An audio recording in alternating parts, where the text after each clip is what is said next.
ഏവർക്കും ഉബുണ്ടു ജാലകത്തിൻ്റെ മറ്റൊരു വീഡിയോയിലേക്ക് സ്വാഗതം.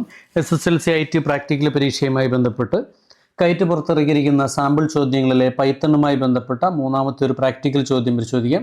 ഒരു വ്യക്തിയുടെ ശരീര താപനില 37 ഡിഗ്രി സെൽഷ്യസ് അതിൽ കൂടുതലാണെങ്കിൽ ഫീവർ അലേർട്ട് എന്ന് വരണം, അല്ലെങ്കിൽ നോർമൽ. 37 കൂടുതലാണെങ്കിൽ ഫീവർ അലേർട്ട് എന്നായിരിക്കണം, 37 താഴെയാണെന്നുണ്ടെങ്കിൽ നോർമൽ എന്നൊരു ഔട്ട്പുട്ടും ലഭിക്കണം. അപ്പോൾ അതിനു വേണ്ടി താഴെ പ്രോഗ്രാം നൽകിയിട്ടുണ്ട്, അതിൽ ചില ഭാഗങ്ങൾ വിട്ടുപോയിട്ടുണ്ട്, അത് പൂർത്തീകരിക്കുക എന്നുള്ളതാണ് നമ്മുടെ ഈ ഒരു ചോദ്യം. അപ്പോൾ ഇവിടെ നമുക്ക് കാണാം ടെമ്പറേച്ചർ അതൊരു ഇൻറ്റീജർ ആയിക്കൊണ്ട് input enter body temperature celsius എന്നതൊരു റിസീവ് ചെയ്യാൻ വേണ്ടി ഒരു ഇൻപുട്ട് തയ്യാറാക്കിയിട്ടുണ്ട്.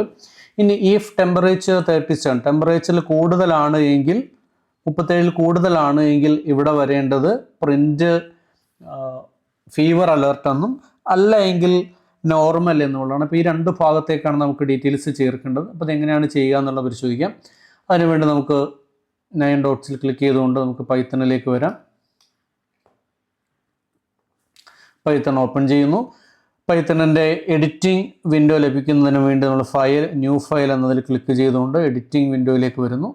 നമുക്കിനി ആ ചോദ്യത്തിൽ തന്നിരിക്കുന്ന ഈ ഒരു ആദ്യത്തെ ഭാഗം അതേപോലെ തന്നെ ഒന്ന് ടൈപ്പ് ചെയ്യാം.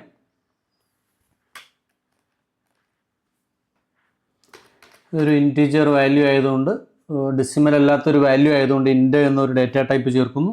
ഇനി ഇൻപുട്ട് റിസീവ് ചെയ്യാൻ നമ്മൾ ഡീറ്റെയിൽസ് കൊടുക്കുകയാണ്, അതുകൊണ്ട് അതൊരു ഇൻപുട്ടാണ്. അതിനുവേണ്ടി ബ്രാക്കറ്റ് ഓപ്പൺ ചെയ്തുകൊണ്ട് ഇൻപുട്ട് എന്ന് കൊടുക്കുന്നു.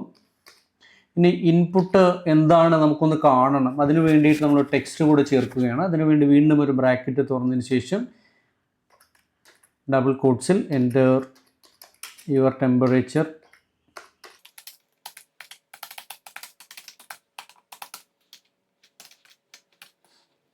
ഇനി ആ ടെക്സ്റ്റ് ചേർക്കുന്നു. ഡബിൾ കോട്ട്സ് വരുന്നു. 2 ബ്രാക്കറ്റ് ഓപ്പൺ ആയതുകൊണ്ട് നമുക്ക് 2 ബ്രാക്കറ്റ് കൊണ്ട് തന്നെ ക്ലോസ് ചെയ്യാം. ഇനി അതിൻ്റെ ഒരു ഇഫ് കണ്ടീഷൻ നമ്മൾ ചേർക്കുകയാണ്. ഇഫ് ടെമ്പറേച്ചർ ഗ്രേറ്റർ ദാൻ 37 ആണെങ്കിൽ അതിന് വേണ്ടിയിട്ടൊരു ഫുൾ കോളൻ ആ ഒരു കണ്ടീഷൻ കൊടുത്തതിന് ശേഷം നമ്മൾ ഫുൾ കോളൻ കൊടുക്കുന്നു. അതിനുശേഷം എൻ്റർ കീ പ്രസ് ചെയ്യുമ്പോൾ എവിടെയാണോ ആ ടാബ് വരുന്നത് ആ അലൈൻമെൻറ്റിൽ തന്നെയാണ് നമുക്ക് ടൈപ്പ് ചെയ്യേണ്ടത്. അവിടെ വരേണ്ടത് പ്രിൻ്റ്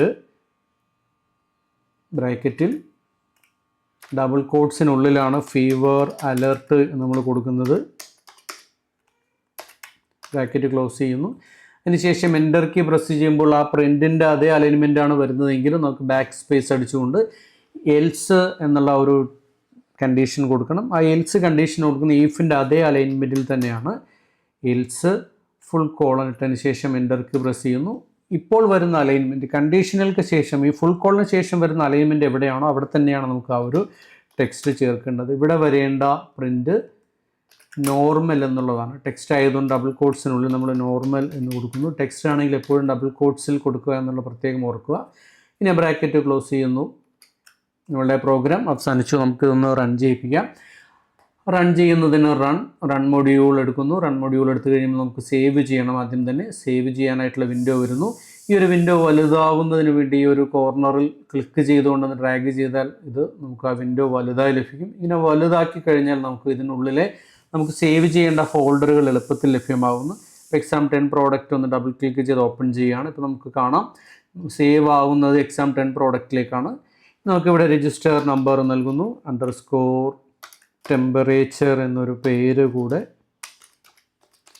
നൽകി സേവ് ചെയ്യുന്നതോടുകൂടി ആ ഒരു പ്രോഗ്രാം റണ്ണാവുന്നു. ഇനി നമ്മുടെ ഇവിടെ ഡിഗ്രി സെൽഷ്യസ് കൊടുക്കുകയാണ്. ഇപ്പോൾ 39 എന്നാണ് കൊടുക്കുന്നതെങ്കിൽ നമുക്കവിടെ കാണാം ഫീവർ അലേർട്ട് എന്ന് കാണാം. ഇനി അതിന് താഴെയാണെങ്കിൽ നോർമൽ എന്നുള്ള ഒരു വാല്യൂ ആണ് അവിടെ പ്രിൻ്റായി വരുന്നത്. അപ്പോൾ ഇങ്ങനെയാണ് ആ ഒരു വർക്ക് ചെയ്യുന്നത്. ഇതുവരെ വീഡിയോ കണ്ട ഏവർക്കും നന്ദി, നമസ്കാരം.